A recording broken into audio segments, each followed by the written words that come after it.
Bem, então vamos dar início à resolução dos exercícios, né, dos problemas tipo do módulo de evaporação. Então, o nosso primeiro exercício é um exercício razoavelmente simples, né, para a gente poder começar a introduzir alguns conceitos.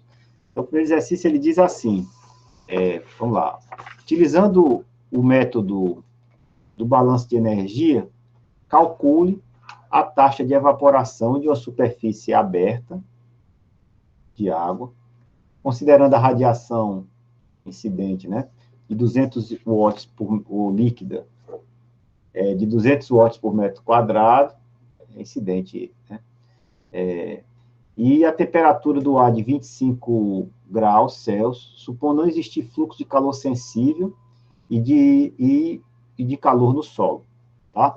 Então, vamos aqui começar a trabalhar essa questão.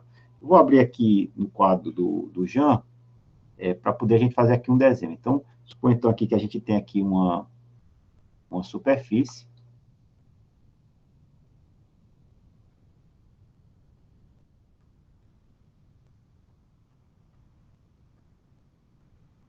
Do solo. Essa superfície do solo está recebendo uma certa quantidade de radiação, que é uma radiação de onda curta, certo? Então, radiação de onda curta, vou chamar aqui essa radiação de onda curta de R. Por que é radiação de onda curta? Radiação de onda curta porque é uma radiação que vem do Sol, certo? Então, e a radiação de onda longa, a gente diz normalmente que é a radiação que é oriunda da Terra. E onde é que vem essa distinção entre radiação de onda longa e radiação de onda curta? Vem de uma lei chamada Lei de Wien. Lei de Wien. O que é que diz essa Lei de Wien? Essa Lei de Wien, ela diz o seguinte, que o comprimento de onda, ele é proporcional, inversamente proporcional à temperatura. Ou seja, temperaturas maiores têm comprimento de ondas menores. Temperaturas menores têm comprimento de ondas maiores.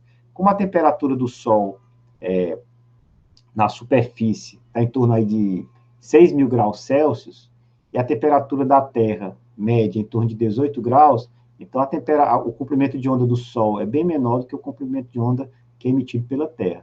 Normalmente, o comprimento de onda da luz visível, que é a luz que tem uma maior frequência no espectro solar que chega à Terra, fica da ordem de grandeza de 0,4 a 0,7 micrômetros, e o comprimento de onda da Terra, né, emitido pela Terra, está da ordem de grandeza de 10 micrômetros. Né? Então, a radiação que a gente está falando aqui, que é em torno aqui de 200 watts por metro quadrado, é exatamente essa radiação de onda curta, tá certo? Que chega do Sol. E a informação que a gente tem aqui é que a gente vai desprezar o efeito dessa radiação de onda longa, certo? Então, radiação de onda longa, que é emitida pela Terra, aqui vai ser o quê? Vai ser desprezada. A gente não vai considerar essa radiação de onda longa. Também, aqui na superfície da Terra, a gente vai ter, basicamente, dois processos aqui nessa superfície aqui da Terra. Quais são os dois processos também que vão estar associados aqui à superfície da Terra, de troca de calor com a atmosfera, ou troca de energia com a atmosfera? A gente vai ter aqui um processo que a gente vai denominar de transporte de calor sensível, e o outro que é um transporte de calor latente. Tá certo? Então, aqui a gente vai ter aqui uma quantidade de energia associada ao calor latente. Aqui uma troca associada ao calor latente. E vai ter uma outra troca aqui associada de energia associada ao calor sensível, que é o calor latente. Calor latente é a troca que acontece através da evaporação. Por que é chamado de calor latente? Porque para que haja a mudança de fase da água da forma líquida para a forma de vapor, faz-se necessário uma certa quantidade de energia ser cedida. essa quantidade de energia para mudança de fase é chamada de calor latente.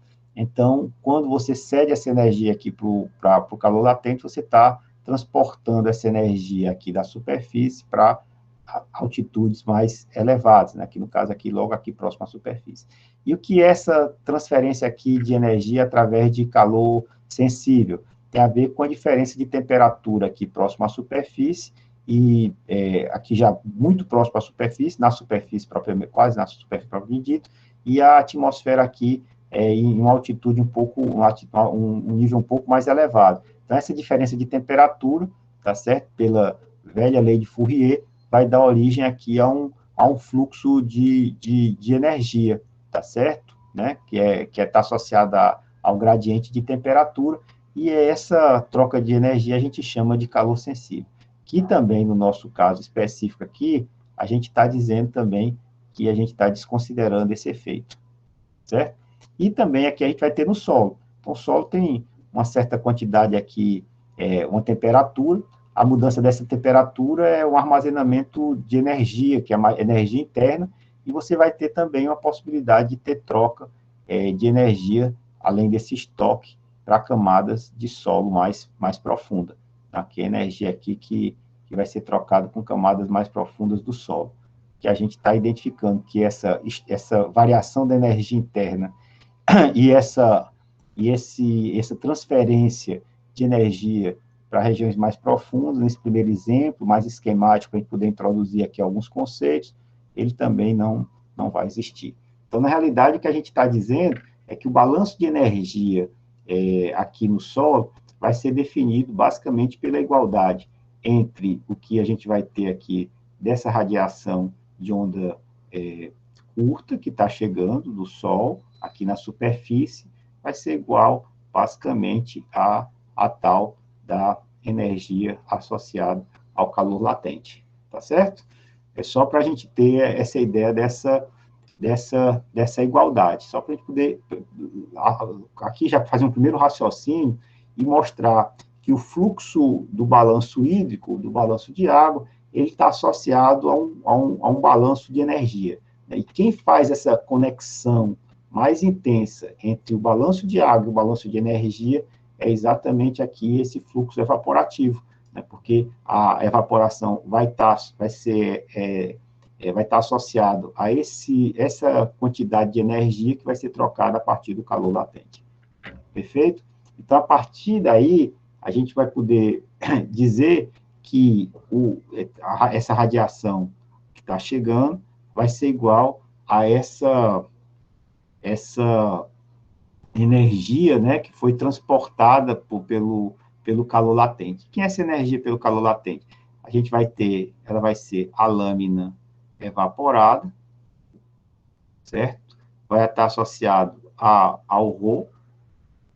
Isso aqui a gente vai estar, essa energia é por unidade de massa.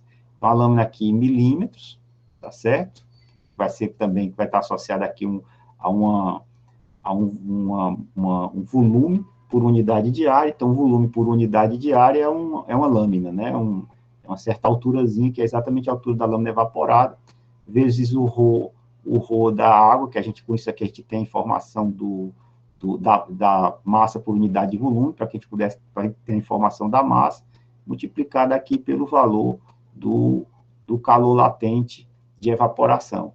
Então, com essa informação, a gente tem condição de resolver o problema, porque o que a gente está interessado aqui é em saber qual é o valor dessa lâmina evaporada. Então, o valor da lâmina evaporada, nesse caso aqui específico, vai ser igual a quem? A quantidade de radiação que está chegando, dividido pela lâmina evaporada lâmina evaporada é a variável que eu estou querendo conhecer, que já está ali, bem registrada ali do lado direito da equação. E a gente tem aqui então vai ser o ρ vezes o LV. Pronto. Por isso aqui eu tenho uma equaçãozinha que me permite calcular, a partir desse balanço de energia bem simplificado, qual é o valor da minha lâmina escoada. Tá claro? Aí agora é só substituir nas equações, e é isso que nós vamos fazer aqui, utilizando aqui o nosso velho Excel, tá? Então, vamos levar essas informações aqui, esse nosso desenho, lá para o Excel.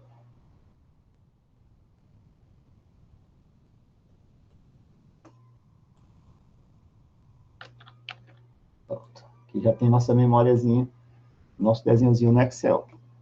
Então, vamos seguir viagem. Então, como é que a gente vai continuar a partir dali, de onde nós chegamos?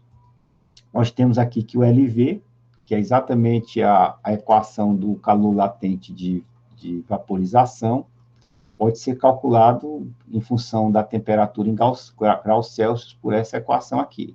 LV igual a 2,50 menos 2,36 T, onde o LV é em quilograma por quilômetro quadrado e o T é dado em a temperatura em graus Celsius, tá bom?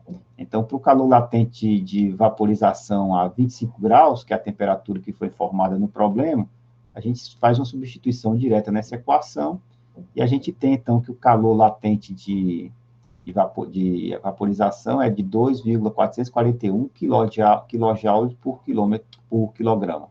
Né? A densidade da água, a gente pode ter as equações de densidade, eu não coloquei aqui, mas a gente pode chegar para essa temperatura, a densidade da água é de 997 kg por metro cúbico.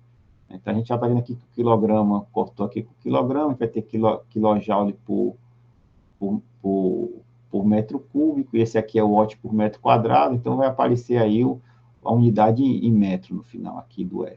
Então, substituição aqui na equação, a gente vai ter aqui o R, né, que vai ser watt por metro quadrado, lembrando que o watt é joule por segundo, né, o valor latente de vaporização é joule por quilograma, e a densidade da água dada em quilograma por metro cúbico. Aqui agora a gente substitui naquela equação que nós deduzimos, aqui no nosso, aqui quando a gente usou o nosso quadro, e aí a gente vai ter que o E vai ser 2.441 kJ, para transformar em joule, multiplico por 10 a 3, quilograma 997, então está todo mundo no sistema internacional, aí com isso a gente tem esse valor aqui de 820, evaporação de 822 vezes 10 a menos 5 metros por segundo. A gente tem aqui no sistema internacional qual é o valor da evaporação. Só que, usualmente, a gente não trabalha no sistema internacional para informar a evaporação. A evaporação normalmente é dada ou em metro por ano ou em milímetro por mês. Tá certo? São as escalas mais convenientes para que nós informemos o valor da evaporação e é a que a gente usa para que a gente se comunique. Então, nesse caso aqui, a gente vai ter que a evaporação vai ser 2.591,63 metros por ano, tá bom? Nessa transformação de unidade.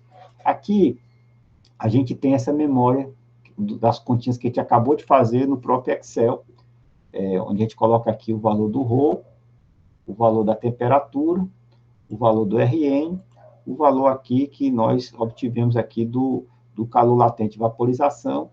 Com isso, a gente tem o valor aqui, esse valor de 8,22 vezes 10 a menos 8. 8, não é 5 aqui não, aqui deve ser 8 então. Então, com isso, a gente tem um valor de 233 milímetros por mês. Certo? Vamos ver aqui.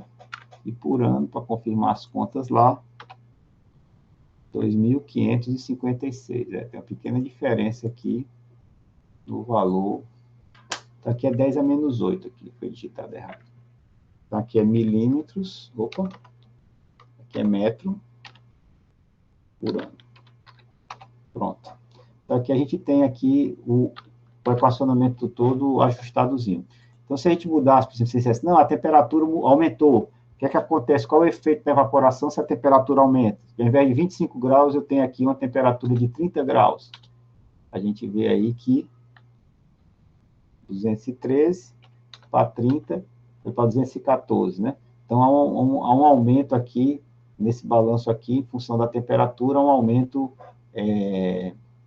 na evaporação. Mais importante aqui, dependendo da época do ano, vocês viram que a gente tem radiação incidente diferente. Lá na hidrometeorologia, a gente viu aquele gráfico que mostra, né, que em alguns lugares, às vezes, a quantidade de radiação chega a 400 watts por metro quadrado. Olha aí, 400 watts por metro quadrado chegando, né, dá quase 5 metros por ano, se fosse esse valor só em cima do balanço de energia, não tivesse outros fatores que fossem limitantes ao processo de evaporação, né? Se a gente colocar aqui 360 watts por metro quadrado, dava 4, né? Então, 200, esse local aqui é um local, talvez, é um local de latitude mais elevada para ter 200 watts por metro quadrado. Deu para ver? Então, assim, a radiação, nesse caso aqui, cresce muito. Por que eu estou dizendo isso? Porque, às vezes, vai ter um fator que vai ser um fator mais limitante para o processo de evaporação. E por que eu estou dizendo isso? Porque, na verdade, vão ter duas classes de fatores que vão dominar a evaporação. Um é essa questão da disponibilidade de energia.